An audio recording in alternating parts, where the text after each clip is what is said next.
Tua glória enche a terra, tua glória enche o céu. Meus irmãos, vamos então ler a palavra de Deus. Eu gostaria que você abrisse a sua Bíblia na carta do apóstolo Paulo aos Colossenses, capítulo de número 3, e nós faremos a leitura do versículo 12 até o versículo 21. Colossenses, capítulo 3, do versículo 12 ao versículo 21. Eu quero ministrar essa palavra sobre o tema Discipulando o Coração dos Filhos, o tema que o pastor Eliakim me forneceu, e eu quero fazer isso à luz do contexto familiar e do contexto da comunidade da aliança. Quero falar sobre o discipulado não como curso, não como uma simples projeção, mas como vida. E eu quero fazê-lo à luz da palavra de Deus. Colossenses capítulo 3, a partir do versículo 12, que diz assim: Revesti-vos, pois, como eleitos de Deus, santos e amados, de entranhas de misericórdia, de benignidade, humildade, mansidão, longanimidade, suportando-vos uns aos outros e perdoando-vos uns aos outros. Se alguém tiver queixa contra o outro, assim como Cristo vos perdoou, assim fazei vós também. E sobre tudo isto, revesti-vos de amor, que é o vínculo da perfeição. E a paz de Deus, para a qual também fostes chamados em um corpo, domine em vossos corações e sede agradecidos.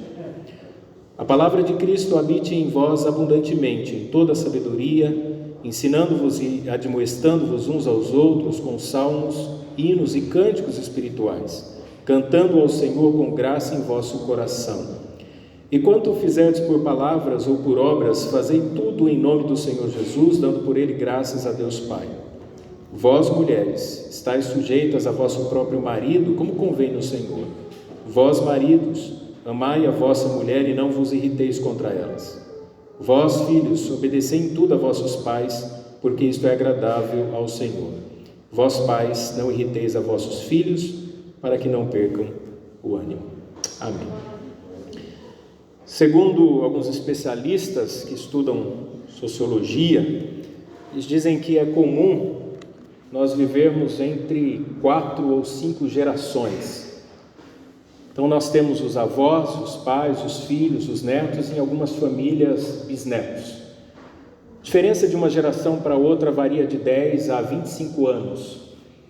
Então imaginem os irmãos, nós estamos convivendo com pessoas no nosso círculo familiar, que são pessoas que construíram sua identidade ao longo da história da sua própria vida. Quando nós falamos de vida, nós estamos falando desse percurso entre o nosso nascimento até o dia em que o Senhor nos chamar, que é a construção das nossas experiências, é a nossa historicidade. Você hoje é exatamente o resultado de todas as experiências que você viveu. E cada geração vive uma experiência diferente. Então nós temos uma mescla de pessoas mais experimentadas na vida, que vieram de uma geração mais antiga, são as pessoas mais tradicionais, mais conservadoras, com valores e princípios diferentes da atual geração. Nós temos no meio aí uma geração como a minha, que nasci em 1981, que tem um pé lá e outro cá, né? Então eu vi o momento em que a internet surgiu, nós tivemos acesso a computadores, eu passei pela experiência de aprender a datilografar. E nós temos uma geração mais jovem que não sabe, por exemplo, os que nasceram depois do ano 2000, não conhecem um mundo sem tecnologia, sem internet.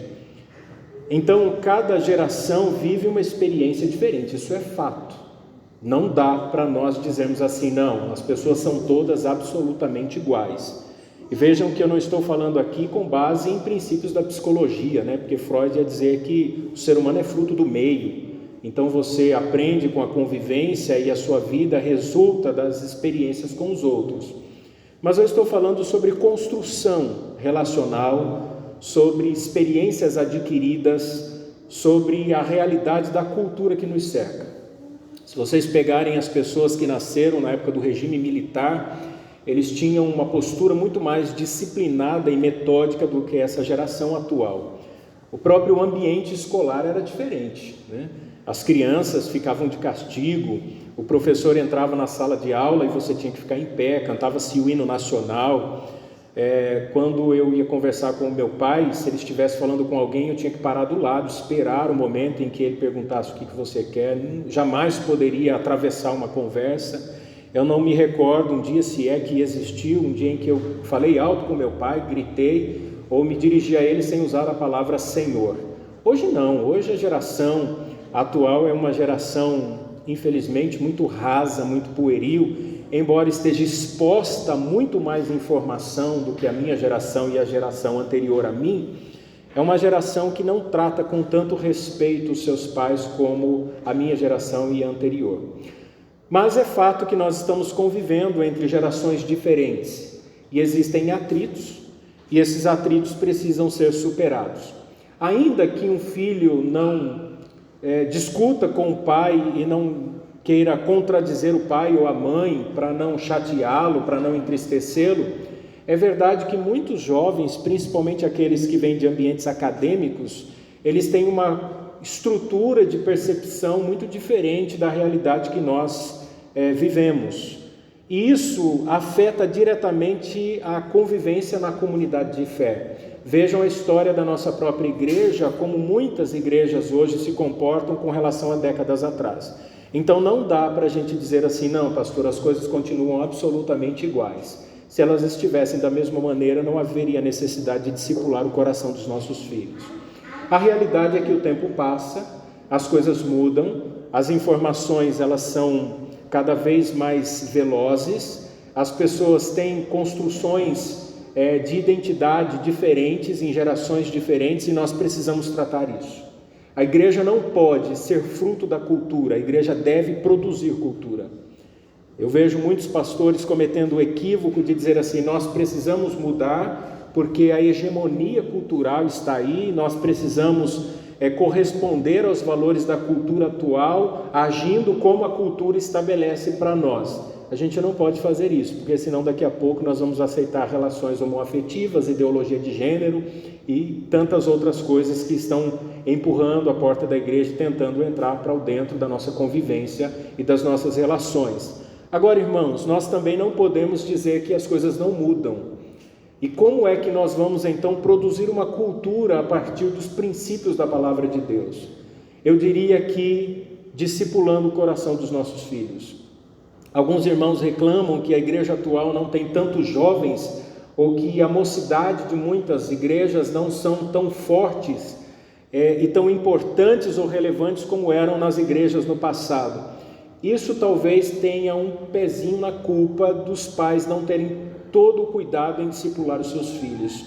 Porque, embora eu tenha o meu papel na comunidade presente, eu não posso deixar de pastorear o coração da minha filha, de discipulá-la, assim como cada um de nós. Então, a maneira correta de nós entendermos a importância do discipulado está em dois ambientes diferentes que eu quero usar a partir deste pano de fundo da carta do apóstolo Paulo. Um dele tendo como contexto a comunidade de fé e o outro numa célula um pouco mais restrita, que é o nosso ambiente familiar. O nosso cristianismo é exercido de maneira muito mais afinco, com muito mais esmero, com muito mais força na comunidade a que pertencemos e principalmente na família onde nós estamos inseridos. Se nós não conseguirmos exercer a espiritualidade correta e vivencial na comunidade de fé e na família, nós não vamos exercer em nenhum outro lugar. Nem no trabalho, nem na universidade, nem na convivência social, em qualquer outra relação, se nós não aprendemos a vivenciá-la a partir do contexto da nossa igreja e mais especificamente no ambiente da nossa família. E vejam que o apóstolo Paulo, ele escreve à igreja de Colosso e ele está extremamente feliz, porque ele sabe do amor e da fé daquela igreja. Ele já falou isso no capítulo anterior, especificamente no capítulo 1 ao capítulo 2, onde ele ressalta a supremacia de Cristo. Mas o que Paulo vai fazer agora no capítulo 3 é unir a prática com a doutrina. Ele está dizendo o seguinte: olha, o que vai adornar a doutrina de vocês, o conhecimento que vocês têm de Cristo é a prática. Não tem como desassociar o conhecimento do Evangelho da prática vivencial. Não tem como vocês separar a doutrina, o conhecimento da palavra de Deus, com o testemunho de vida. O verdadeiro cristianismo tem tanto luz quanto fogo. Eu vi aqui a frase, lembrei do pastor Martin Lloyd-Jones. É ter luz na mente e fogo no coração. É ter o conhecimento da palavra de Deus, da doutrina apostólica, mas colocar isso de maneira vivencial, experiencial, prático, de maneira que isso produza frutos dignos de arrependimento.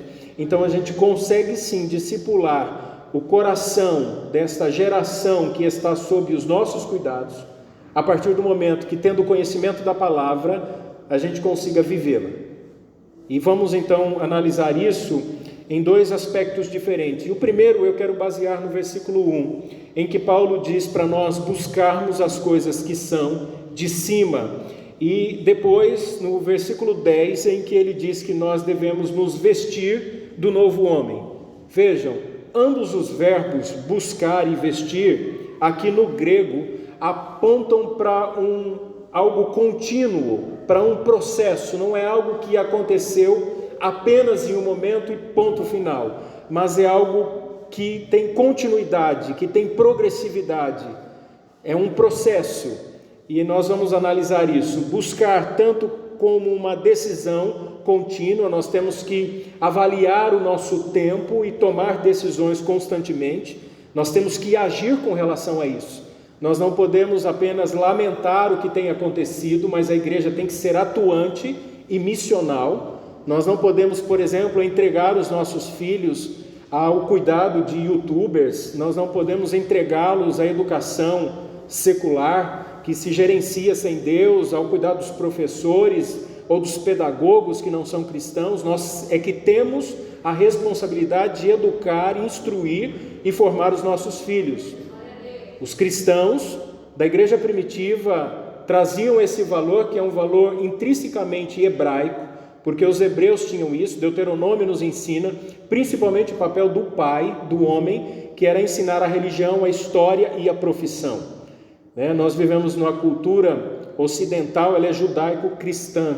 Então vejam que o homem sempre teve esse papel de pilar na estrutura familiar, de valorizar a tradição da família, instruir os filhos e ensinar a profissão. Era muito comum antigamente os pais desejarem que os seus filhos dessem continuidade àquilo que eles fazem. O próprio Jesus passou por isso. Ele provavelmente seguiu a profissão de carpinteiro que aprendeu com seu pai José. Enfim, a decisão de buscar mudanças faz parte da nossa realidade. E também esse processo de revestir-se, ao que Paulo vai usar aqui no verso 10. Então a vida cristã, ela é cheia de desafios e ela exige de nós constantes decisões e um processo contínuo. A vida cristã é crescente, por isso que eu falo aqui processo, e ela é também ascendente, ela aponta para cima, buscar as coisas que são de cima. Então é para frente e para cima. Essa é a dinâmica da vida cristã. Nós estamos caminhando para frente e para cima. O caminho do justo é como a luz da aurora, que vai brilhando mais e mais, até o dia em que o Senhor voltar a arrebatar a sua igreja e se tornar dia perfeito. Vamos então, irmãos, analisar esse texto em dois blocos diferentes. O primeiro, do verso 12 ao verso 17, vamos analisar o nosso comportamento na igreja como elemento discipulador. Veja o verso 12, a ideia contida na expressão revestivos é a mesma de alguém que veste virtudes ou uma nova qualidade de vida. Na mente de Paulo, o cristão já está vestido da santidade de Deus. Essa é a ideia. Toda vez que a Bíblia fala sobre nudez, é uma espécie de eufemismo para expressar uma forma de rebelião, ou de insubmissão, ou insurgência contra Deus. Quando Adão pecou, ele viu a sua nudez. Em Levítico, quando diz que o filho não verá a nudez de sua mãe e a mulher do seu pai, é também um eufemismo, falando sobre moralidade envolvida a questões sexuais. Então, a ideia de revestir para Paulo é que o homem, uma vez que ele nasceu de novo, ele está novamente vestido da santidade de Deus. Mas não basta apenas nascer de novo, você já estando vestido, dessa santidade, você tem que se revestir dessas novas qualidades ou desses atributos da vida cristã. Pense mais ou menos assim: eu estou vestido com uma camisa branca e estou revestido com um paletó azul. Então a camisa esconde minha nudez, mas o paletó reveste a minha camisa. Então, para Paulo, nós já estamos vestidos dessa santidade de Deus, porque Deus nos salvou. Agora nós temos que buscar ser revestido dessas qualidades da vida cristã. E ele vai apresentar um grupo de 5 qualidades ou 5 virtudes, se você assim quiser chamar. Então, para nós aprendermos a discipular os nossos filhos a partir da comunidade, nós precisamos então começar nos revestindo dessas virtudes. São 5. Primeiro, entranhas de misericórdia. O que Paulo faz aqui é usar uma palavra que tem relação no contexto hebraico com útero ou com entranhas. O que ele está falando é sobre um amor intrínseco, um amor verdadeiro, um amor profundo. Você, em algum momento da sua vida, já deve ter se sentido ansioso ou nervoso. Algumas pessoas dizem assim: quando eu fico muito nervoso, me dá um frio na barriga, ou me dá dor de barriga. Quando eu vou passar por uma entrevista ou quando alguma coisa que eu espero há muito tempo está próximo de acontecer e eu fico ansioso, me dá esse frio na barriga. O pensamento antigo, eles relacionavam as emoções ao intestino. É por isso que são entranháveis afetos de misericórdia, Entranha é tripa, é uma palavra esquisita para a gente utilizar, mas é como se Paulo estivesse dizendo assim: ame com as suas tripas, ame com o seu intestino, ame profundamente, ame ao ponto de sentir aquele friozinho na barriga, aquele amor tão verdadeiro. Esse amor eu senti quando eu fui pedir a Patrícia em namoro, Aquela sensação muito gostosa que a gente tem, e é verdade. E nós precisamos aprender a amar assim, um amor intrínseco, um amor enraizado em nós, um amor profundo em nós, entranhas de misericórdia. A segunda virtude, irmãos, ele diz que é benignidade, é ter um coração virado ou voltado para fazer o bem, sem olhar o esforço. Nós vivemos uma geração extremamente meritocrática. Eu aprendi desde pequenininho assim: você faz e recebe uma retribuição pelo bem que fez. Então, se comer tudo, ganha sobremesa.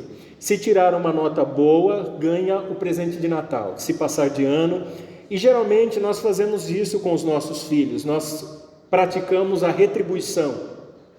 Só que quando falamos a respeito do amor cristão, nós precisamos pensar em benignidade.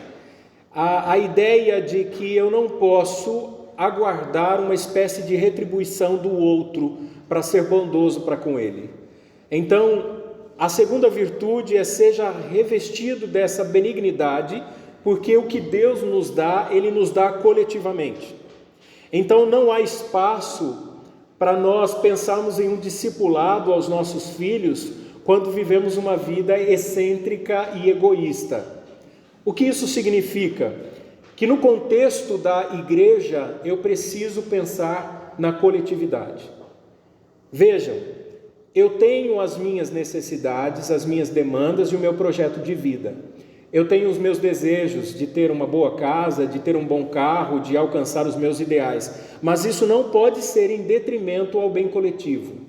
Eu não posso, por exemplo, deixar de contribuir com alguém que passa por uma necessidade temporária apenas pensando em manter os meus projetos pessoais.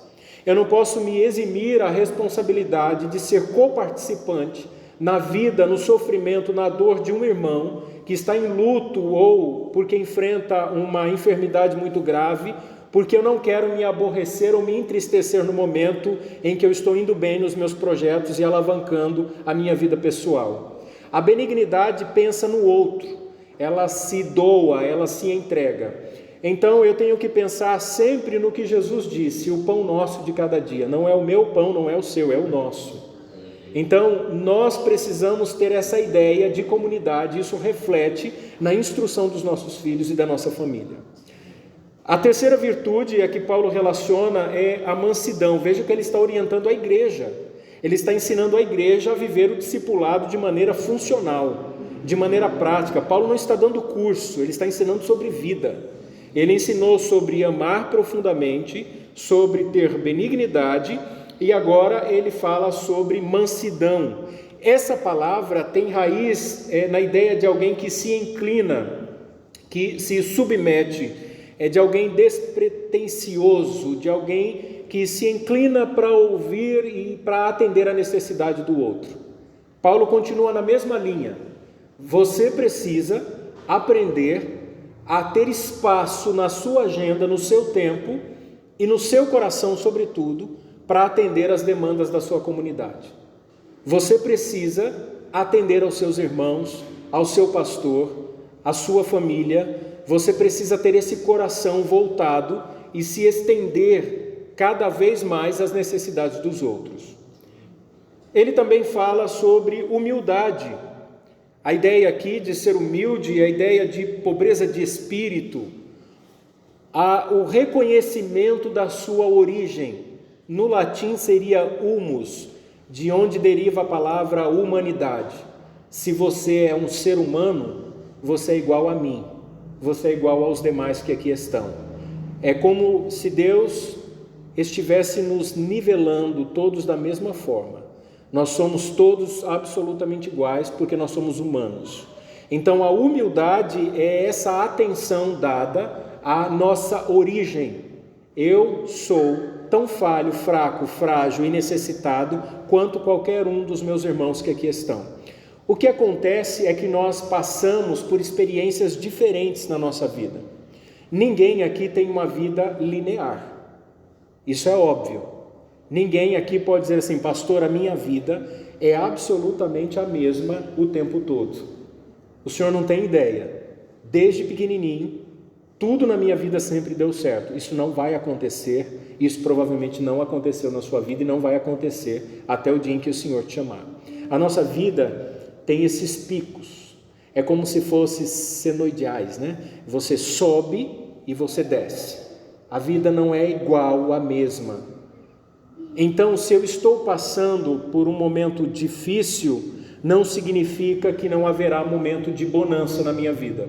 Se eu estou passando por um momento calmo e tranquilo agora, não significa que eu não vá enfrentar alguma dificuldade mais à frente. Então, ter humildade é reconhecer que nós estamos todos absolutamente nivelados e que é por essa razão, por fazer parte de uma comunidade onde há uma necessidade coletiva e uma atenção que precisa ser voltada ao todo, embora unidade não tem nada a ver com uniformidade, nós não somos iguais, nós temos experiências diferentes e somos gerações diferentes, mas nós temos necessidades que precisam ser atendidas, nós temos vozes que precisam ser ouvidas. Muitos jovens se queixam porque dizem que os mais velhos não os escutam. Nós precisamos ouvi-los e nós precisamos acatar aquilo que faz parte da geração, que é bom e positivo, mas nós precisamos também instruir esses jovens aquilo que é fundamental e que nos trouxe amadurecimento. Eu estou no meio do caminho, eu digo que eu estou na fase dos 40, né? Eu tenho 40 anos e 6 meses de vida, então dizia Freud que é a idade do lobo, né? Diz que é a fase crítica do homem, eu estou no meio. Se a expectativa de vida for 80, eu estou no 40, só que para chegar nesse 40 foi do 0 ao 40, foi subindo, agora é do 40 ao 80 descendo, né? Então diz que o homem quando chega nessa idade ele fica mais introspectivo, e eu estou assim. Às vezes eu fico pensando e a gente começa a imaginar aquilo que eu não alcancei até agora, eu não sei não se eu vou alcançar, mas a gente segue para frente, continua caminhando, Deus fará a vontade dele. Mas a vida é assim. É por isso que nós aprendemos com os mais velhos, os que têm cabelos brancos, ou os que não têm nem cabelo mais, para que eles tenham uma experiência de vida. E as gerações, elas precisam compartilhar isso. Paulo também fala sobre a longanimidade, a paciência extrema nas relações entre as gerações. Longânimo é longo ânimo. Você já fez aquela brincadeira de entrar na piscina e falar assim, vamos ver quem fica mais tempo com a cabeça debaixo d'água, e você prende a respiração e afunda, e alguém vai contando. É isso mesmo, é um ânimo longo. Aquela angústia que te dá debaixo da água porque você não consegue respirar e começa a faltar oxigenação no seu cérebro, e você começa a ficar angustiado até que você e volta e não. Paulo está dizendo isso sobre as relações. Prenda a sua respiração das suas opiniões, dos seus valores, dos seus conceitos. Tenha paciência, tenha ânimo longo. Tem muita gente se aborrecendo muito rápido. Tem muita gente chutando o balde muito rápido com os filhos, irritando os filhos, como Paulo disse. Tem muita gente desanimando rapidamente de discipular. Tem muitos irmãos que não têm esse ânimo longo, não têm paciência. A prova disso, os pais abandonam os filhos com o celular. O celular tem sido um instrumento discipulador de muita gente ímpia, que estão usando esse mecanismo para se infiltrar nas famílias e instruir crianças cristãs. Então, Paulo nos ensina essas 5 virtudes. Ele diz também no verso 13 que há 2 ações resultantes para quem preserva essas virtudes. Às vezes a gente olha para a igreja e pensa assim: por que a igreja não tem conseguido superar algumas dificuldades? Talvez porque ela não tem adquirido essas virtudes. Se ela adquirir, vai desembocar em 2 práticas importantes. Primeiro, lá no verso 13, suportando-vos uns aos outros. É suportear, é dar o suporte, é sustentar o outro no sofrimento. Quem tem essas virtudes suporta o irmão, suporta as diferenças de opinião, diferenças de construção de identidade. A pior coisa que existe é quando nós queremos que o outro seja como nós somos. Quando eu tento impor ao outro para que ele seja exatamente do jeito que eu sou, para que ele tenha gostos semelhantes aos meus, para que ele tenha uma visão como eu tenho da vida, das relações humanas, a respeito de Deus, da aliança e até de pontos teológicos, eu começo a entrar em crises da minha alma. Porque eu entendo, depois de boas experiências na vida, que isso resulta de uma construção de identidade que tem a ver desde as experiências vividas, a formação educacional, a herança religiosa, a tradição familiar. Vejam, irmãos, a igreja, ela é coletiva, é um só povo, mas com pessoas que vêm de experiências diferentes. Cada um de nós aqui temos uma idade diferente. Talvez alguém tenha vindo do catolicismo, outro do espiritismo, outro do candomblé, alguns vieram já de um berço evangélico, aquele que nunca teve religião alguma, outros foi um ateu declarado, enfim, há diferentes construções que se pautam em experiências religiosas. Então as pessoas trilham caminhos diferentes, estão sendo hoje doutrinadas na palavra de Deus. Às vezes nós não queremos que as pessoas sejam assim. Eu lembro que quando eu comecei a pregar em Campinas, eu queria que as pessoas conhecessem os originais, e eu pregava e citava algumas palavras no original e tentava explicar. E um dia uma irmã chegou para mim e falou: pastor, eu acho muito bonito o senhor pregando. Eu gosto muito das suas pregações, mas eu não entendo nada. Aquilo, irmãos, quebrou meu coração. Porque eu entendi que por mais que eu fosse dedicado ao estudo e na minha pregação, eu não estaria alcançando o objetivo se eu não soubesse fazer a leitura de quem está me ouvindo. Ela nunca foi alfabetizada. E não adianta nada eu falar uma palavra aqui em hebraico ou grego, mesmo que eu explicasse o significado dessa palavra, se eu não tivesse uma linguagem que alcançasse o coração daquela irmã. E eu percebi que eu estava pregando para um grupo de pessoas e não para a igreja como um todo. E às vezes a gente faz isso. Nós nos acostumamos ao ciclo relacional. As pessoas se identificam por grupos. São espécies de tribos. Você pode ver que na igreja, por exemplo, o músico sempre tem amizade com os músicos. Você vai num encontro do nosso presbitério, você olha lá, tem 50 irmãos. É tudo músico. Eles começam a falar sobre música, sobre instrumentos, sobre o momento musical. Aí você encontra um grupo de irmãos conversando, e você vai ver que são presbíteros em disponibilidade, a outra é diácono, a galera mais jovem está lá com os outros que são mais jovens, os adolescentes com os adolescentes, mas nós precisamos misturar essas gerações. É por isso que uma igreja que foca só jovens, e tem muitas igrejas hoje que só trabalham voltado para jovens, essas igrejas não alcançam o objetivo a que Paulo estabelece aqui. Porque um jovem não consegue aprender com outro jovem coisas que estão restritas à geração dos mais velhos. A história, a tradição fala muito. A experiência vivida, se na empresa é o chamado chão de fábrica, alguém pode estudar engenharia e ele não adianta chegar numa empresa na linha de produção e querer liderar alguém que está ali na produção há 20 anos, sem antes conhecer o chão de fábrica, sem conhecer as pessoas, o método de produção, mesmo que ele seja um bom engenheiro, porque o que ele tem é teoria, ele não tem experiência. A igreja não é diferente. Nós estamos aqui vivendo o chão de igreja. Pastor, fizeram um seminário, estudaram, sabem disso. Ouvir gerações mais experientes, aprender com o que eles já viveram. Pastor Ednelson tem muito para me ensinar. Eu preciso ter respeito e aprender e ter paciência.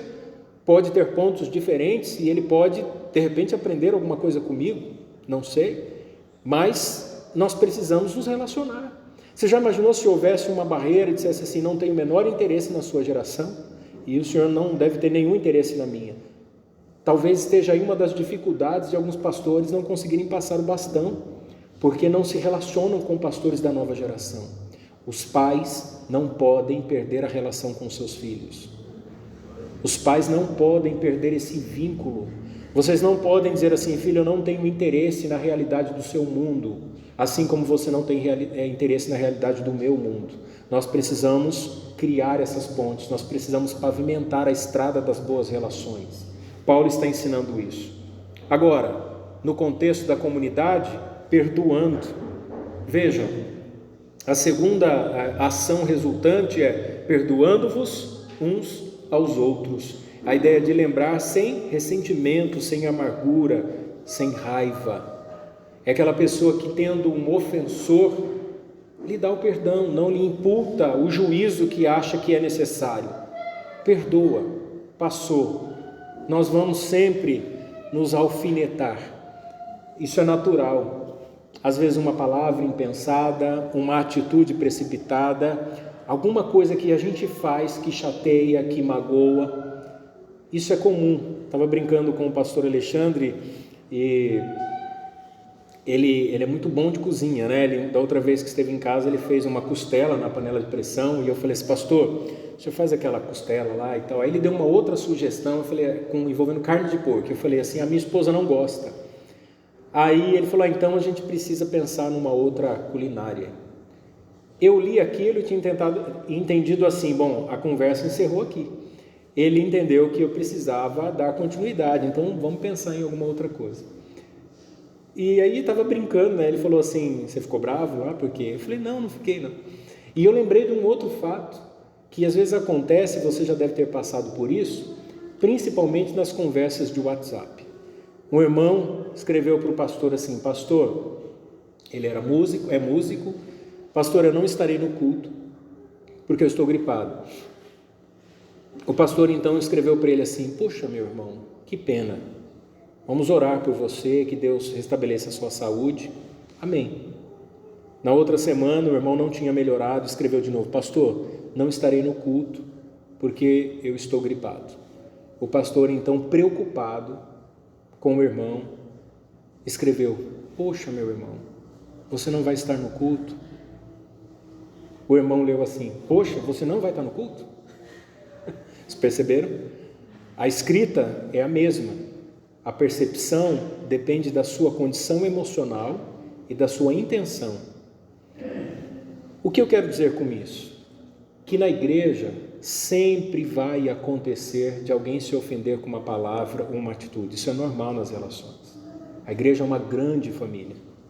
Se nós não praticarmos isso que Paulo está dizendo aqui, perdoar uns aos outros, nós vamos sempre guardar algum tipo de ressentimento e chateação, esperando o outro perceber o que fez, mesmo sem intenção, para conversar com a gente. Graças a Deus o pastor Alexandre é muito maduro. Ele falou assim: não ficou chateado não, né? Eu falei: não, eu tinha entendido uma coisa e ele tinha entendido outra. Mas tem muita gente que é assim. Existem muitas pessoas que vivem num contexto muito chateados, muito magoados com a igreja. Não faça isso. Isso é um empecilho para você discipular a nova geração. Quantos pastores perdem seus filhos porque os mesmos presenciaram reclamações e lamentações na mesa da refeição, porque o pai e a mãe reclamavam da igreja? Quantos irmãos que lamentam porque seus filhos estão desviados da fé, porque estes fofocavam, reclamavam do pastor, falavam mal da liderança da igreja? As crianças, presenciando esse contexto, chegaram à conclusão: a igreja é um lugar onde as pessoas são falsas, as pessoas de fato não se amam, então eu não quero isso para a minha vida. E hoje amargam o abandono do convívio dos seus filhos. Nós precisamos aprender a lidar com isso. Agora, pensando no lar, nós temos que entender que o lar cristão deve ser visto como uma espécie de estufa, onde as crianças crescem, onde as crianças são nutridas como pequenas plantas. Elas vão recebendo água, são nutridas pela palavra de Deus, são devidamente tratadas, cultivadas, às vezes podadas, para que elas possam crescer e dar fruto. Versículo 14: e sobre tudo isto, revesti-vos de amor, que é o vínculo da perfeição. Então, essas virtudes que revestem a nossa vida santa, deve ter como ponto mais alto o amor. Sobre tudo isso, revesti-vos de amor, que é o vínculo da perfeição. Se o amor é a virtude mais sublime, para Paulo aqui essa ideia de vínculo de perfeição é o completo desenvolvimento ou maturidade.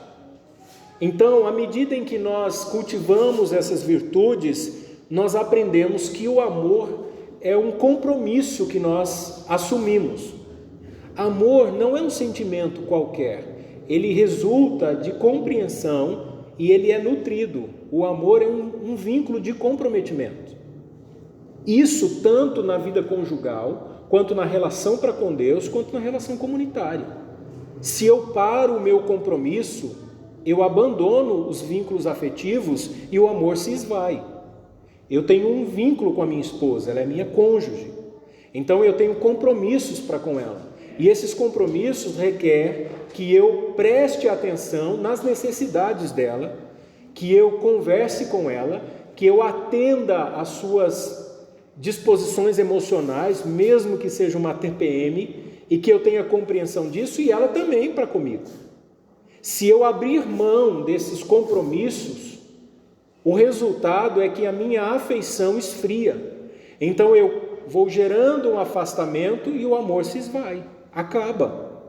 Não à toa existem casais separados, vivendo juntos, debaixo do mesmo teto, mas separados. Pasmem, eu conheço casais cristãos em que o marido dorme numa cama e a mulher em outra. E eles só não se separam publicamente para não causar algum tipo de escândalo para a igreja ou para a família, mas são pessoas que já se afastaram e os filhos presenciam isso. Com Deus também é assim. Se eu paro com as disciplinas espirituais, se eu paro de orar, se eu paro de me alimentar da palavra de Deus, se eu deixo de me santificar, o meu amor, as minhas afeições, elas vão diminuindo. Vai chegar um determinado momento em que eu acho que não há mais necessidade disso. A igreja é a mesma coisa. Se eu começo a faltar do culto, se eu começo a priorizar outras questões, não me envolvo mais com a comunidade, não me preocupo mais com os irmãos, eu vou esfriando nas minhas relações, aí acontece aquilo que é de praxe. Meu irmão, não tem ido mais na igreja? Domingo que vem eu vou. Chego próximo domingo, não vem de novo, até o dia que a gente recebe a mensagem no WhatsApp: pastor, eu não faço mais parte da igreja. Porque as pessoas abandonam o seu comprometimento. Quantos dizem assim: nossa, no início da minha conversão, era um fervor, pastor. Eu evangelizava, eu orava, eu jejuava, eu ia para o monte, eu fazia campanha, eu fazia culto nos lares. Eu era um exemplo. Depois, com o passar do tempo, as preocupações, eu fui abandonando. Por que muitos jovens não têm interesse na igreja, na comunidade de fé? Porque não são discipulados no culto doméstico. Muitos homens abriram mão do culto doméstico. E aqui é um recado para os homens, eu falo isso sempre na igreja de Campinas.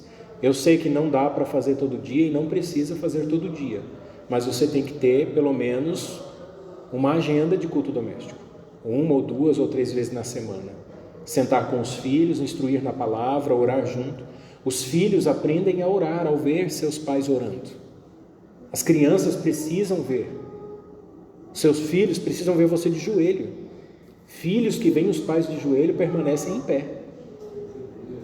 Não dá para a gente orar só na igreja e depois reclamar, mas meu filho não tem interesse.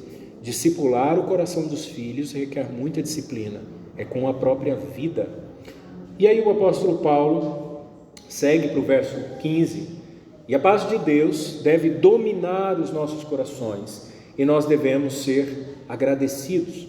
Veja, nós devemos agradecer a Deus em meio às turbulências da vida, em meio às dificuldades, mantendo aqui um espírito em paz, não vivendo em práticas pecaminosas, não tentando resolver as coisas do próprio jeito, a nossa maneira, mas confiando em Deus e descansando no Senhor, não abandonando principalmente a convivência comunitária. Quer aprender a discipular a nova geração? Não abandone a igreja. Não deixe de congregar, não deixe de criar raízes, de ter um vínculo muito forte com a sua comunidade de fé. Isso é fundamental. Quando alguém diz assim, eu parei de ir na igreja porque eu fiquei fraco espiritualmente. Paul Washer, ele diz que as pessoas não deixam a igreja porque se acham fracas. As pessoas deixam de ir à igreja porque se acham fortes e independentes. Um filho que ainda depende do pai, ele não sai da casa do pai. Um filho que se acha independente, ele diz assim, pai, muito obrigado por tudo que o Senhor fez, mas agora eu quero seguir sozinho. Quando alguém diz assim, Deus, eu não preciso mais da casa do Senhor, eu não preciso mais da família, eu quero seguir sozinho, não é porque ele é fraco, é porque ele se acha independente. E nesse contexto nós precisamos muito do nosso pai. Nesse contexto nós precisamos e dependemos muito da nossa família. A igreja local, ela tem fundamental importância no discipulado da geração mais recente. Meus irmãos, aí no verso 16, Paulo vai falar sobre como a igreja deve viver em seus encontros ou nos seus cultos públicos, onde desemboca a sua espiritualidade. Vai falar sobre aquilo que vocês fizeram, que eu fiz com os irmãos, cantando salmos, hinos e cânticos espirituais. É isso mesmo. A igreja é viva, é dinâmica, ela adora a Deus. É gostoso estar aqui. Os salmos era o inário que vinha lá do Antigo Testamento e a igreja cantava os salmos. Nós cantamos músicas que contêm trechos dos salmos, a riqueza das letras estão contidas nas escrituras. É isso mesmo. Cânticos espirituais, hinos que eram elaborados no convívio comunitário. E aí no 17 ele vai mostrar que a expressão de tudo que fazemos possui uma motivação que vai ser revelada. Diz assim, fazei tudo em nome do Senhor Jesus, dando por ele graças a Deus Pai. Ponto. Aqui é discipulando no contexto da igreja. E agora a segunda parte para eu concluir, nosso comportamento na família como elemento discipulador está a partir do verso 18.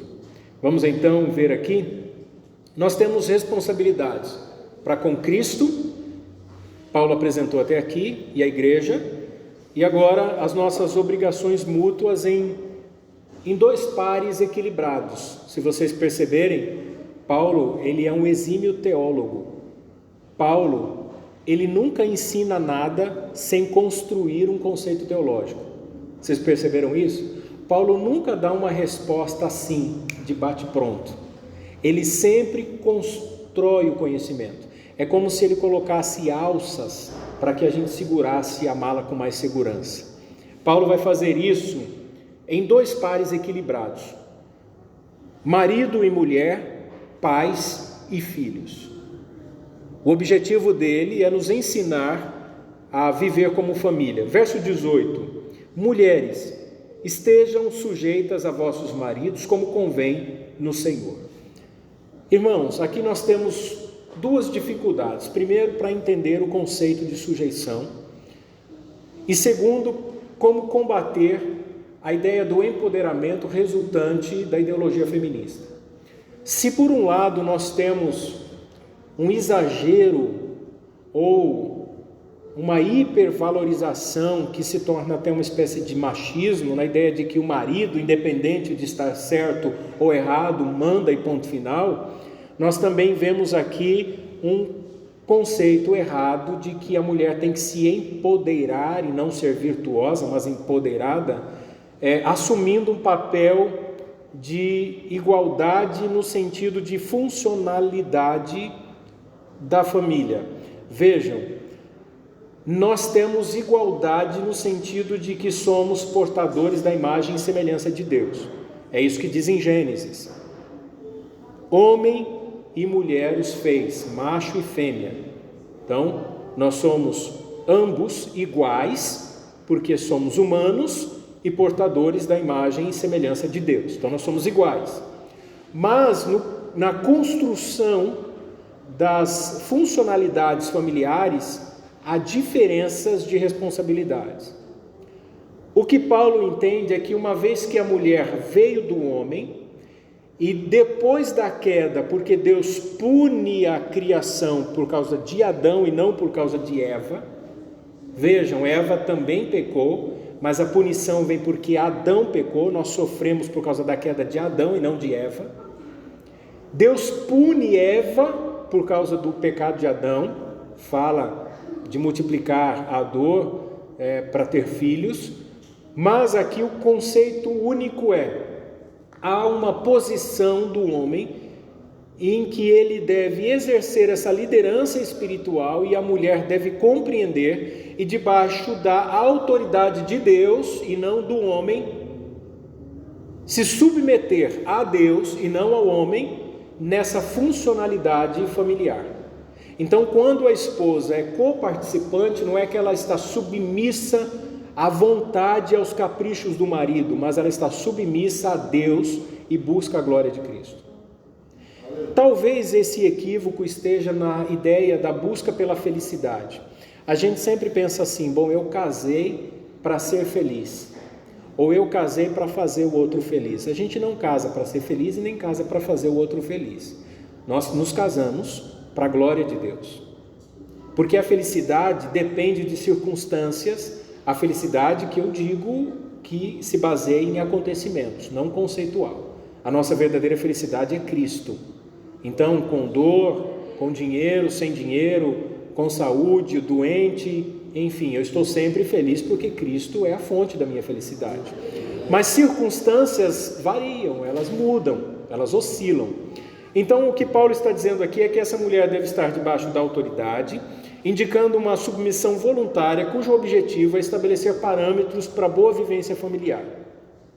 Então a mulher deve exercer uma liderança na condução dos filhos, de maneira que eles entendam a posição do pai. Basicamente é isso, a mulher ela edifica a casa, ela ajunta os filhos, ela sedimenta os vínculos afetivos. Pode ser que você não entenda isso de maneira muito conceitual, mas eu vou mostrar de maneira prática. Quando a minha mãe era viva, quase todo domingo, os filhos se reuniam na casa do meu pai para uma macarronada.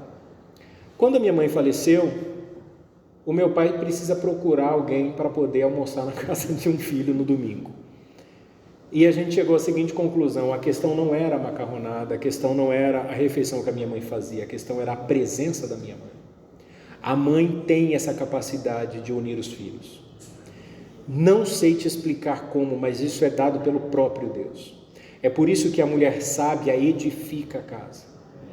Vejam, no contexto do Antigo Testamento, as mulheres, elas tinham liderança dentro das atividades, dos afazeres da própria casa. Muitas pessoas criticam Marta, né? Fala, puxa, Marta, Jesus estava lá e ela estava preocupada em servir a mesa, né? Lá em Betânia e tal, depois que Lázaro foi ressuscitado, e Marta está ali preocupada. É que Marta era a irmã mais velha. Então, era natural que ela se preocupasse com o cuidado e com as atividades, com a organização da casa. Vocês já viram aquelas mulheres, as mais antigas, algumas mais jovens também fazem isso. Quando vão na casa de um conhecido, a Luana estava fazendo isso em casa, né? Eles almoçaram, eu estava lá com o pastor na sala e a Joana chegou e falou assim, a Luana está lavando a louça. É uma preocupação. A mulher quando vai, o homem não tem muito isso, né? Ele fica conversando com o amigo e tal, e aí toma um cafezinho, vai para fora e tal. Mas as mulheres não falam, não, deixa eu te ajudar, deixa eu cuidar da casa, porque as mulheres têm isso que já lhe é natural. Então, a mulher ela tem esse papel que é importante. Quando a mulher negligencia isso e começa a deixar aos cuidados do homem, o homem não dá conta de fazer isso. Os filhos, eles crescem meio que largados.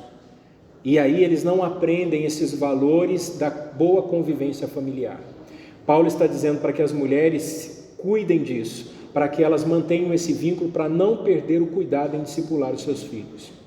Já os maridos, por sua vez, eles devem partir por uma ordem hierárquica. Primeiro, eles devem amar as suas esposas e não se irritarem contra elas.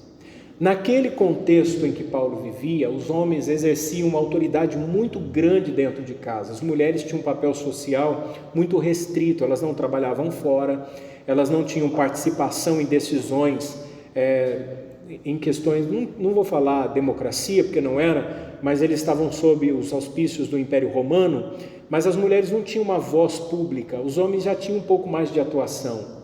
Até mesmo na igreja, né? As mulheres não poderiam participar de liderança, você não vai ver cargo de pastora, nem de episcopisa, as mulheres não questionavam as decisões da igreja, ao contrário, Paulo falou, se as mulheres tivessem dúvida, perguntassem para seus maridos em casa, elas não tinham essa voz pública. As mulheres sequer ensinavam na igreja, como as mulheres hoje ensinam, mas os homens às vezes poderiam, com o uso dessa autoridade, aborrecer as mulheres, se impondo. É como se eles dessem um cala-boca, sabe? Aquele homem chato, desagradável, que percebe que está equivocado e fala assim, chega dessa conversa. E as mulheres, as esposas, querendo melhorar os vínculos, instruir, e o marido, o pai, diz assim, não quero saber disso. O machão demais, aquele cara desagradável, aquele que bate o pé e fala, não, eu sou assim mesmo, o meu pai era assim, eu aprendi assim, né? eu nasci assim, vou morrer assim. Não pode, não pode. Pastor Milton dizia assim que tem gente que é que nem pau torto.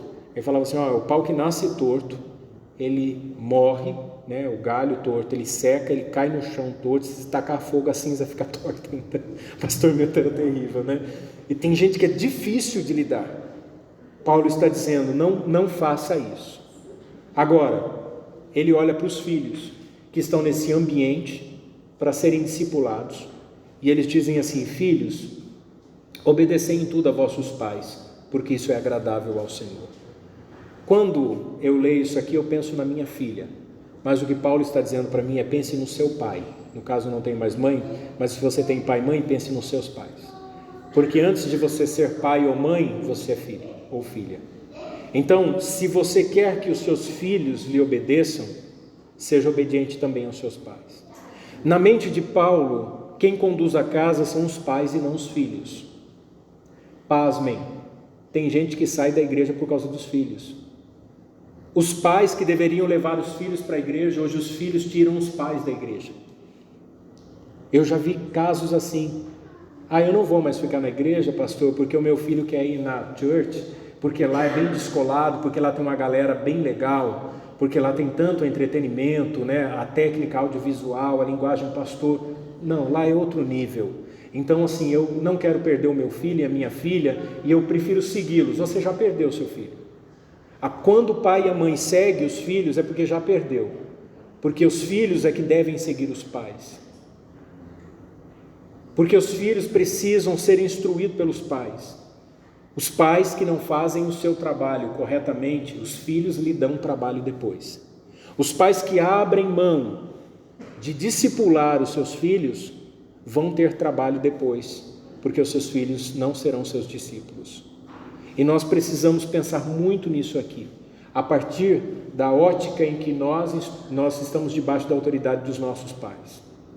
Eu tenho um pai que vai fazer 80 anos. O pastor Alexandre amanhã, se puder, ele vai me acompanhar. Eu mesmo estando em Campinas, eu continuo cuidando das necessidades do meu pai. A minha irmã ligou e falou assim: olha, o pai está com dor. Eu tenho que deixar o que não importa o que eu esteja fazendo. Eu tenho a obrigação de atender o meu pai. Meu pai é um viúvo e ele é idoso. Ele me deu a vida, ele me instruiu para a vida e eu preciso respeitar isso. Então eu vou, pai, o que o senhor tem? Eu estou com dor, eu não tenho convênio, a gente vai pagar médico. Se tiver que conversar com os demais filhos, nós vamos conversar, nós vamos levantar o dinheiro e a gente vai pagar a consulta. Eu vou levar, e eu levei ele no médico e eu paguei os exames particulares. E o senhor vai fazer esse exame hoje e amanhã o retorno. Eu preciso cuidar do meu pai. Honrar pai e mãe não é respeitar. As pessoas confundem, e aqui eu preciso voltar à raiz da palavra hebraica para honrar. Honrar, esse mandamento de Deus, é a ideia de carregar um peso. Sabe quando é que os seus pais precisam ser carregados? Quando eles ficam idosos. Abandonar um pai idoso e uma mãe idosa é a coisa mais cruel que alguém pode fazer no contexto da igreja. Eu não consigo imaginar alguém que diz ser espiritual e que sequer visita seus próprios pais. Eu não consigo imaginar isso. Tendo um pai e uma mãe idoso, que precisa de amor, que precisa conversar, que precisa de atenção, que precisa de cuidados. E às vezes tendo filhos que têm condições, não se preocupam com eles. Os pais precisam ser honrados. Os pais precisam ser cuidados. Se você cuidar dos seus pais, os seus filhos honrarão você. Os filhos olham para isso. Quem cuida dos pais serão cuidados pelos seus filhos. Isso é fato. Então, filhos, obedecei em tudo a vossos pais. Honrem, cuidem dos seus pais. E o verso 21, irmãos, para eu concluir. Os pais não devem irritar os filhos para que não percam o ânimo. Irritar é o reflexo de disciplina descontrolada por falta de educação correta. Quando eu abro mão daquilo que eu devo fazer, eu começo a irritar a minha filha. Porque se eu não sentar com ela para ter um culto doméstico, se eu não sentar para ensinar as escrituras, se eu não orar com ela e orar por ela, não adianta depois eu ficar irritado. E eu vou aqui abrir o meu coração para os irmãos. A minha filha tem 10 anos. Eu acho que eu não deveria ter feito isso, mas eu já o fiz. Eu dei para ela o meu celular antigo. Eu comprei um celular novo. Eu acho que o ideal seria com 12 anos e com várias restrições. Eu coloquei bastante restrição. Conversar no WhatsApp só no grupo da nossa família, com algumas crianças da igreja. A senha do celular todos nós temos. Controle pelo Google, eu sei tudo que ela acessa. Quando ela quer baixar um aplicativo, pede autorização para mim. Eu acompanho os youtubers. Mas houve alguns meses em que por alguma razão eu descuidei. E mesmo dando todas as instruções, a Joana tem boa leitura, ela lê os livros que eu indico todos os dias, ela estuda a Bíblia, a gente faz culto junto, a Joana é uma bênção. Daqui a pouco eu pego o celular da Joana e tem um tal de BTS. É cultura K-pop. Os meninos da Coreia do Sul, afeminados, os meninos fazem até maquiagem. E aquilo, irmãos, partiu meu coração ao meio. Mas eu entendi a Joana. Alguém mandou para ela da escola. Eu percebi que algumas crianças da igreja também gostam. Eu percebi que a linguagem é comum para eles. E eu irritei a Joana, porque ao invés de ter acompanhado antes que ela desenvolvesse qualquer tipo de apreciação, eu briguei com ela, eu magoei a Joana, eu fiz com que a Joana chorasse, eu quis quebrar o celular, eu fiquei muito bravo. Eu tirei o celular dela durante algumas semanas e nós oramos juntos e nós conversamos bastante. E hoje a Joana tem o horário da 1 às 5 e só aquilo que ela pode fazer, e a Joana melhorou muito. A gente descuida um pouquinho e Felipe Neto pega o seu filho para discipular. Se você descuidar um pouquinho, você está pregando contra a ideologia de gênero, e os seus filhos estão pensando na possibilidade de adotar a ideologia. Porque o que eles fazem hoje, como o Burger King fez, não é para nós. Eles sabem que nós não vamos mudar. Eles sabem que nós temos bem sedimentados os nossos valores, os nossos conceitos. É para alcançar os nossos filhos. Muito do que acontece hoje foi forçado lá atrás. E aquela geração anterior dizia assim, jamais que a gente vai admitir esse tipo de coisa. E hoje é natural. Porque não foi para alcançar aquela geração, foi para alcançar a nossa geração. O que eles estão fazendo é para alcançar a geração dos nossos filhos. Se nós não discipularmos o coração dos nossos filhos, nós vamos perdê-los. Isso é muito sério. A igreja corre risco, não por falta de evangelização, mas por falta de discipulado na própria casa, no próprio seio familiar. Nós precisamos aprender a cuidar da aliança que Deus estabeleceu com a nossa família. Nós precisamos instruir os nossos filhos. Ame suas crianças. Dê atenção a elas. Brinque, participe da vida delas. Ter filhos é uma dádiva de Deus.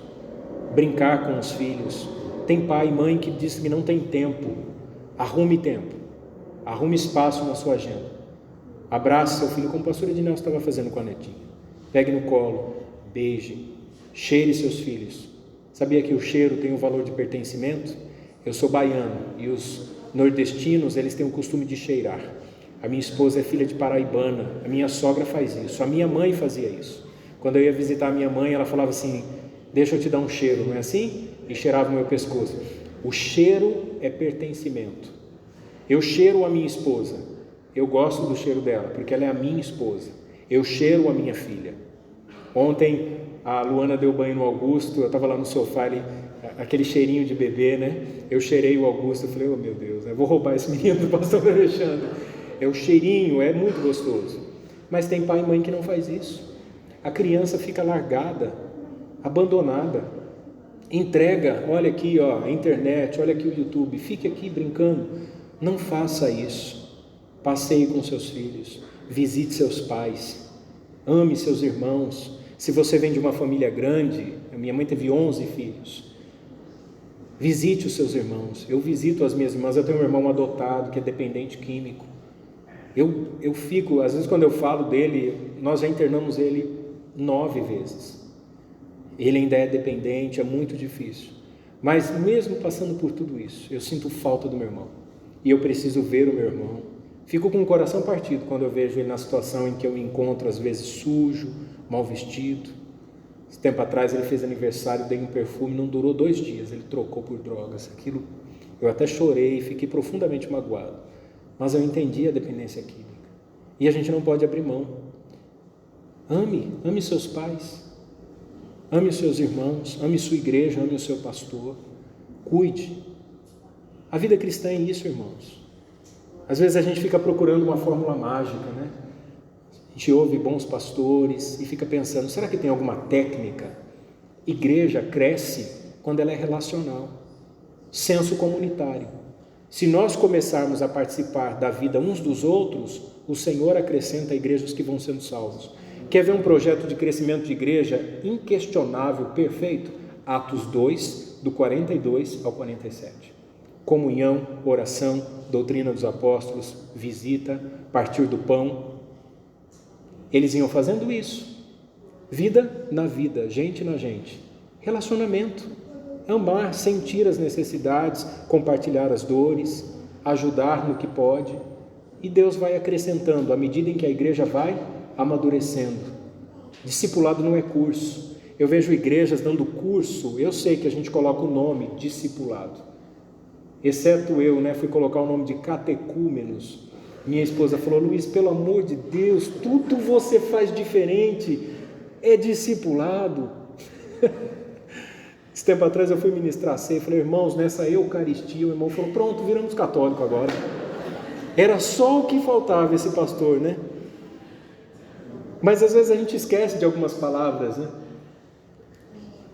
E a gente fica piegas, até a palavra piegas a gente abandonou, né? Sentimental. Quantos de nós éramos assim no começo da nossa conversão?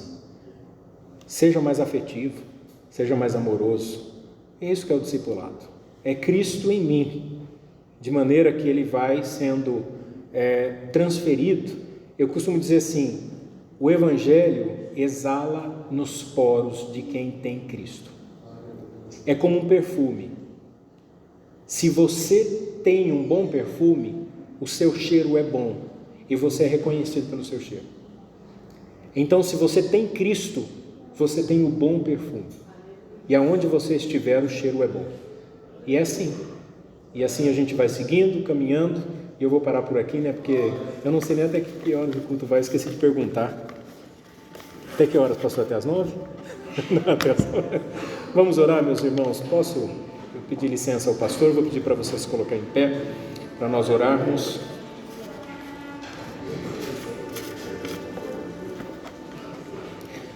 Senhor Deus, nós queremos te agradecer nessa noite pela oportunidade de estarmos reunidos para estudar, para aprender e para ser edificado na sua palavra.